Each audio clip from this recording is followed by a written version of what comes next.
Salut à tous, aujourd'hui dans cette vidéo je te présente les actions que je vais acheter en septembre 2024 et donc juste avant on va parler aussi un petit peu des marchés, de l'actualité. Il y aura notamment un événement bien mi-septembre qui va certainement influencer un petit peu la bourse. Juste avant tu peux aussi liker la vidéo et puis t'abonner, ça permet de soutenir la chaîne et je te remercie grandement. Alors si on passe sur mon écran, quelques rappels juste avant, je ne fais pas une analyse complète des actions dans cette vidéo, j'explique vraiment simplement mes achats pour septembre 2024, je défends bien évidemment l'investissement long terme et je ne fais pas de trading, et comme d'habitude j'aime le rappeler, mais je ne donne pas de conseils en investissement, c'est hyper important que tu fasses tes analyses d'actions, ça permet d'être beaucoup plus serein dans ce que tu fais, et puis ça reste après tout ton argent. Alors, si on regarde un petit peu le marché en ce moment, la courbe rose représente les 8 méga caps, donc c'est-à-dire en gros Meta, Microsoft, Apple, Google, notamment il y a Nvidia, etc. Et donc si on regarde le forward PE, il est autour aujourd'hui des 28-29 et par rapport à l'historique, ça reste un marché qui est quand même cher aujourd'hui, mais c'est un marché qui n'est pas non plus hyper cher, déraisonnable, etc. comme on l'a eu notamment en 2020-2021. Là, on était vraiment sur un marché super cher. Et puis ensuite, on a eu une dégringolade et un marché qui était quand même peu cher avec de beaux points d'entrée. Et là, c'était intéressant en 2022, notamment j'en ai profité. Alors, on est reparti quand même sur des points assez hauts, mais on a quand même des fondamentaux qui suivent, donc je trouve pas non plus que c'est hyper inquiétant. Et si on regarde le indice S&P 500 aujourd'hui, alors le point bleu est le début de l'année 2024, et donc l'indice a globalement monté, et on a eu deux petites corrections, notamment en avril et puis en début août, et notamment là je l'ai entouré, c'est le lundi 9 août, on a eu un lundi noir, on est quand même passé de 5600 points à 5200 points, et on est surtout très très vite reparti, hein, c'était un coup d'éclair. Alors j'en ai profité moi justement pour acheter quelques actions et renforcer certaines positions. Alors évidemment il faut faire ces analyses avant pour pouvoir rentrer beaucoup plus vite quand il y a des petits cracks comme ça très rapides. Donc si on regarde le rendez-vous du mois qu'il va falloir que tu suives, justement que j'en parlais en début de vidéo, c'est le 17 et le 18 septembre. On a la réunion de la Fed et on aura la première annonce sur la baisse des taux, la première baisse des taux aux États-Unis. Et donc cette première baisse des taux a notamment été annoncée récemment par Jerome Powell, notamment à Jackson Hole. Il l'a bien confirmé, il a dit le temps est venu pour la politique de s'ajuster, a déclaré le dirigeant donc Jerome Powell. L'inflation a diminué de manière significative, le marché du travail n'est plus en surchauffe et les conditions sont désormais moins tendues que celles qui prévalaient avant la pandémie. Alors bien évidemment maintenant la question c'est de savoir est-ce qu'il y aura une baisse de 25 points, est-ce qu'il y aura une baisse de 50 points, ça c'est une question qui reste vraiment tout entière. Et donc selon le baromètre FedWatch, une réduction d'un demi-point en septembre est évaluée à 32,5% contre 28,7% avant son intervention. Et puis le scénario d'un assouplissement plus habituel, d'un quart de point, continue de tenir la corde avec une probabilité de 67,5%. Alors évidemment, une baisse de 25 points, déjà ça serait pas mal parce que ça fait un petit moment qu'on attend une baisse et puis que ça permet de redonner un petit peu de souffle à l'économie et ça serait déjà pas mal. Alors, si on regarde un petit peu les indicateurs, les taux d'intérêt, l'inflation notamment, alors en termes de taux d'intérêt, aujourd'hui on a une fourchette à 5,5% aux États-Unis. Alors eux, sur Trading Economics, là, ils estiment une baisse de 50 points pour tomber à 5% en septembre. Et puis ils estiment même encore une deuxième baisse en 2024 avec une 50 points encore pour tomber à 4,5. Alors évidemment ça, on verra.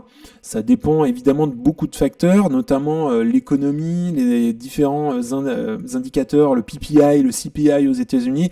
Et d'ailleurs, il faudra suivre ces indicateurs parce que ça va en dire beaucoup sur les futures baisses des taux et quand elles interviendront. D'ailleurs, est-ce que ce sera 25, 50 points? Donc voilà, ça va beaucoup influencer ça. Et puis si on regarde maintenant l'inflation aux États-Unis, on voit les effets de la politique monétaire. Globalement, on était à 3,5% en mars 2024 sur un an en termes d'inflation.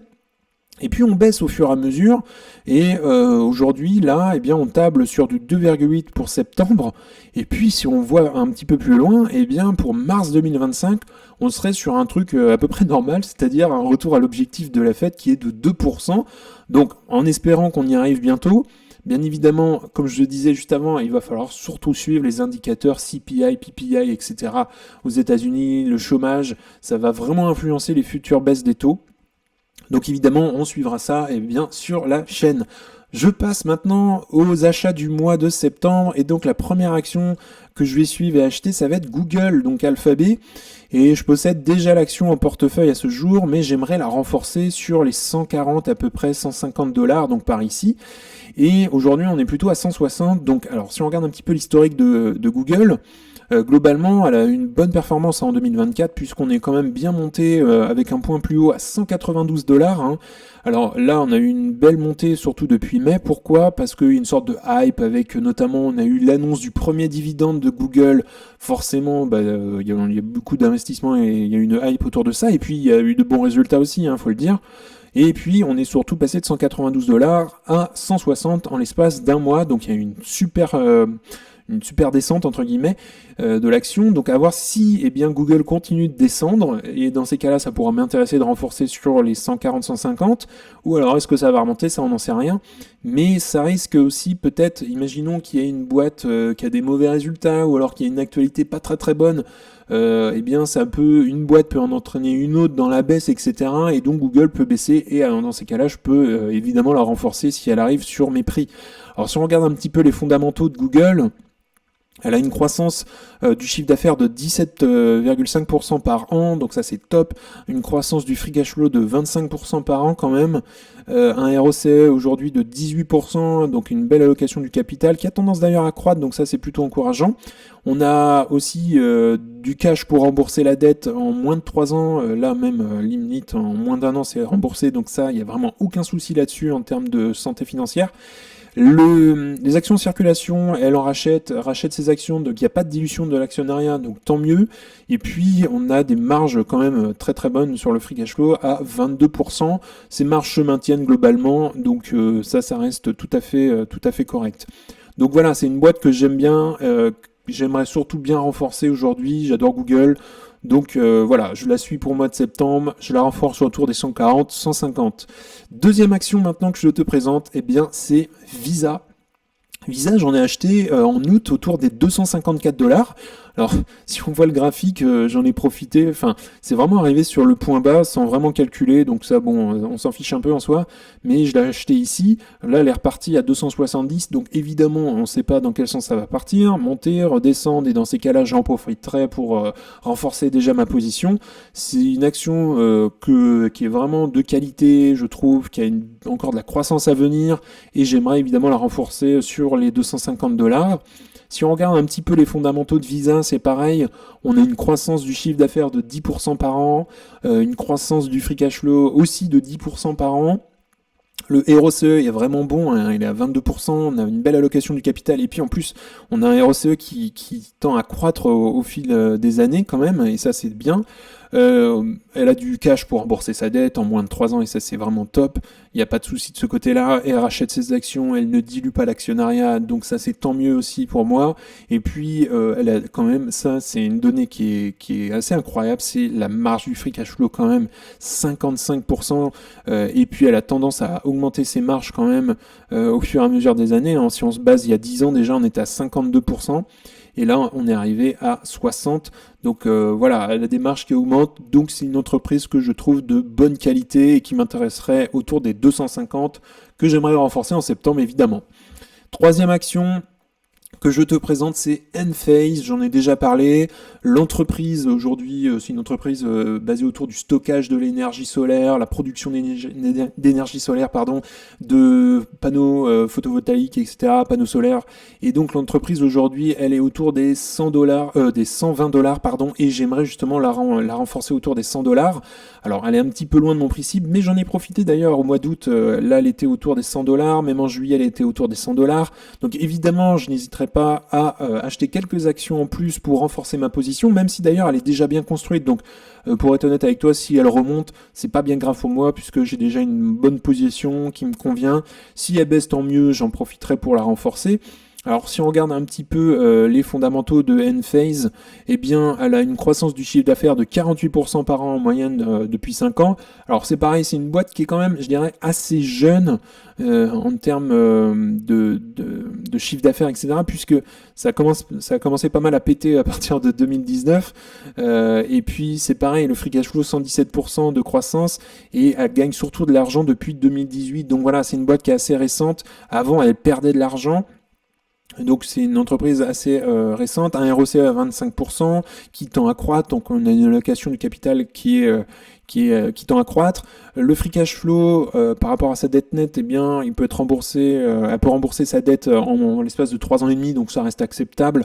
Elle a par contre pas mal dilué ses actions, son dilué l'actionnariat depuis quelques années, mais ça se maintient depuis 2020. Et puis la marge du free cash flow quand même qui est de 25%.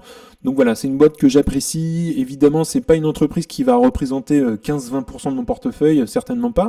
Mais c'est une bonne boîte que j'aime bien avoir. Et puis c'est une boîte quand même qui est volatile, un peu dans l'esprit de Tesla. Si on regarde surtout sa performance depuis le début de l'année, bah, elle fait yo-yo l'entreprise. Elle est quand même capable de passer de 130 dollars quand même, là, comme on a eu là, même 140. Et puis à la fin du mois de juin, elle est quand même passée à 95. Donc voilà, c'est quand même très très volatile comme entreprise. Alors évidemment, soit elle va repartir à la hausse, soit elle va repartir à la baisse.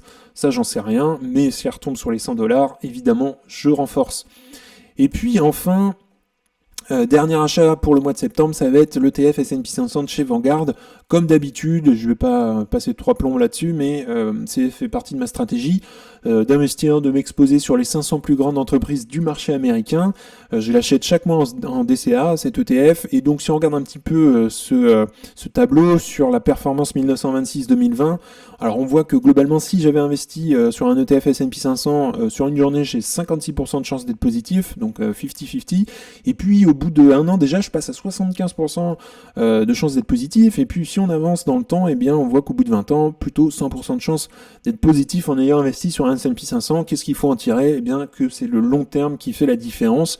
On le voit globalement sur le graphique, hein, ça fait yo-yo au fil des années, mais globalement, si on dézoome le graphique sur 20, 30, 40 ans, l'indice S&P 500 tend à croître. Et donc, évidemment, ça ne prédit pas les performances futures, tout ça, mais évidemment, ça en donne une bonne partie quand même, et ça reste assez rassurant dans un sens.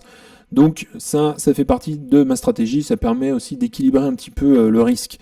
Donc n'hésite pas d'ailleurs à me dire en commentaire sous la vidéo si, quels sont tes achats pour le mois de septembre, quelles sont les actions que tu recherches en ce moment. Ça permettra évidemment d'échanger entre nous et c'est pas plus mal de découvrir de nouvelles boîtes, d'avoir aussi son avis. Et si tu souhaites si tu souhaites renforcer un petit peu ce que je viens de dire, donner ton avis également sur les actions, évidemment, n'hésite pas à commenter sous la vidéo. On en a fini pour aujourd'hui. N'hésite pas évidemment à liker la vidéo, à t'abonner, ça permet de soutenir la chaîne et puis ça fait grandir la communauté évidemment. Si tu souhaites regarder un autre épisode, tu peux cliquer juste ici. En tout cas, je te souhaite une excellente journée et à bientôt pour une prochaine vidéo. Salut!